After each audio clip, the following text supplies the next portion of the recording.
Kung i-apply nyo at gagawin nyo itong ituturo ko sa inyo sa video na ito, maniwala ka sa hindi, pagsisisihan ng ex mo yung pang-iiwan at panluloko niya sa'yo. Pero of course, may tamang paraan. Kaya nga sabi ko, manood ka hanggang sa last part. Pero kung ayaw mo, buhay mo naman yan. So it's up to you. Pero kung gusto mo, then make sure na huwag kang madamot. I-share itong video na to, maki-comment, mag-subscribe kung di pa nakasubscribe at mag-follow na rin. Anyway, ako pa lang yung Kuya Mel and almost 5 years na rin ako sa area ng relationship sa pagbibigay ng advice, pagko-coaching ng mga couples at ng mga mag-asawa. So hindi ko sinasabi na ako ang pinaka-the best sa area na ito or sa field na ito or sa career na ito. But I can say na meron akong may share at may bibigay sa'yo na makakatulong sa buhay mo. So let's go! Anyway, marami pa rin sa inyo na hanggang ngayon, hindi pa rin nakaka-move on. Kapag naiisip yung ex, naiiyak na lang. Kapag nag-iisa, naiiyak na lang kasi andyan palagi kahit gusto mo mag-move on pero di ka nakaka-move on at hindi mo alam yung dapat nga gawin. Minsan, na-imagine mo na yung sarili mo na magre-reach out siya, tapos hihingi siya ng tawad, magsusorry, or pinaka-the best na scenario is that magkakabalikan kayo pero sinasabi ko sa iyo hanggang panaginip lang yon at hindi yun mangyayari. Kinukulong mo lang yung sarili mo at nakakaawa ka sa ganyan na sitwasyon mo. Pero huwag kang mag-alala dahil tutulungan niya kita. Ngayon, if ever man na babalik nga siya sa'yo at gusto niya daw kuno na maging okay kayo ulit, maniwala ka sa hindi. Hindi ka niya binalikan dahil sa mahal ka. Binalikan ka dahil sa nagmumukha kang mahina, na madali lang makabalik sa buhay mo, na madali ka lang kulukuhin, na wala kang standard, wala kang value, kaya okay lang na pinaglalaruan. Sadly, pero yun ang katotohanan at ayaw ko na mangyari yan sa'yo. Ayaw ko na nagmumukha kang ganyan. Gusto ko na makita na ikaw ay may value, may halaga, at ikaw mismo ay alam mo yung halaga mo. Ikaw ay hindi basura, kundi ikaw ay isang ginto, isang treasure. So, ano nga ba ang yung dapat na gawin para pagsisisihan ng ex mo yung panluloko niya at pang-iwan niya sa'yo? Number 1, dalawa lang ito. Make sure na gawin mo kung ano yung decision mo. Alam mo, nagmumukha ka talagang mahina at talagang mahina ka kung indecisive ka. Yung paiba-iba yung decision mo. Ngayon, mahal mo siya. Mamaya, hindi mo na siya mahal. Nung lasing ka, mahal mo siya. Tapos nung okay ka na, hindi mo siya mahal. Or kabaliktaran. Ngayon, i-block mo. Mamaya, i-unblock mo. Napaka-indecisive. Wala kang decision na talagang tinatayuan. Kaya, madali lang na paikot-ikutin ka, madali lang na lokohin ka, madali lang na pagloroan yung emotion mo or yung puso mo kasi paiba-iba eh.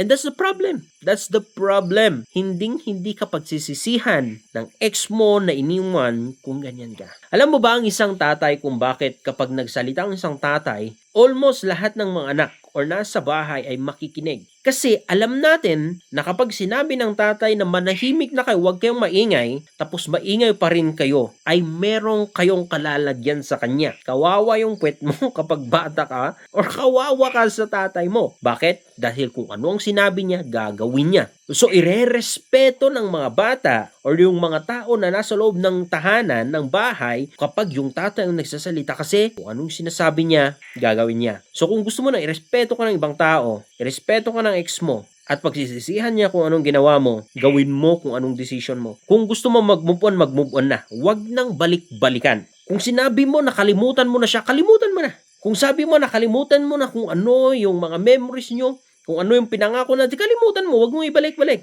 Huwag kang gagawa ng paraan para may ibalik. Kung sabi mo na i-block mo, di-block mo na siya. Huwag ka na mag-block. Make sure na kung ano yung decision mo. Hindi mo na kailangan i-post. O kung mayroon ka nang i-post, gawin mo. Gawin mo. Hindi yung panay ka post. Hindi yung panay ka parinig. Hindi yung panay ka lasing. Panay ka iyak-iyak dyan pero wala ka namang ginagawa. Gawin mo kung anong decision mo. Kung gusto mo mag-move on at ayaw mo na sa relationship nyo, then gawin mo. Huwag ka na makipagbalikan. Okay? Kung gusto mo mag-focus sa sarili mo, di mag-focus ka sa sarili mo. Because in that way, dyan nila nire-respeto yung tulad mo.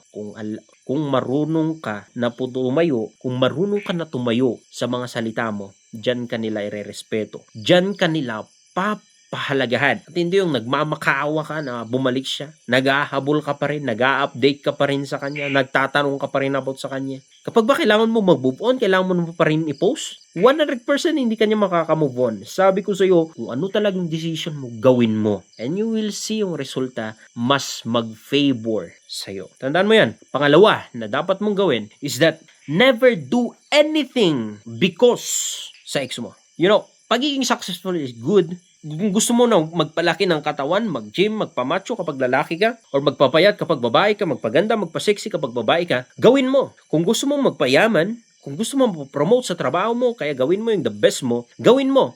Pero wag na wag mong gagawin ang lahat ng yon dahil lang sa ex mo. Kasi once na kahit sabihin na natin, sige, naging successful ka, para lang pakitaan na ikaw ay successful, para lang ipakita sa ex mo, para lang saktan siya, trust me, talo ka pa rin. Bakit? Ginagawa mo yon para sa kanya. Hindi mo yung ginagawa sa sarili mo, kaya nakakulong ka pa rin sa idea na gusto mo siyang saktan. Sa idea na gusto mo siyang masaktan. Sa idea na gusto mo na mapansin ka niya. Talo ka pa rin yan, naka-attach ka pa rin sa kanya. The greatest move on is that yung nakalaya ka sa kulungan na yan. Nakalaya ka sa puso or sa feeling na gusto mo pa rin naka-attach sa kanya. Na gusto mo pa rin na napapansin or nakikita kanya. Hindi ka pa rin nakaka-move on kung ganun. At hindi, ayaw mo pa rin mag-move on kapag ganun. If you want to be successful for yourself. Hindi dahil sa ex. Hindi dahil sa meron kang gustong patunayan. Wag na wag mo yung gagawin kasi matatalo ka talaga. And sa totoo lang, for your own benefits na rin naman eh. For your own benefits. So what? Sometimes kasi ang iniisip mo, siya na yung pinaka-the best sa buhay mo. Or sabihin na natin na siya yung pinaka-the best na nangyari sa buhay mo.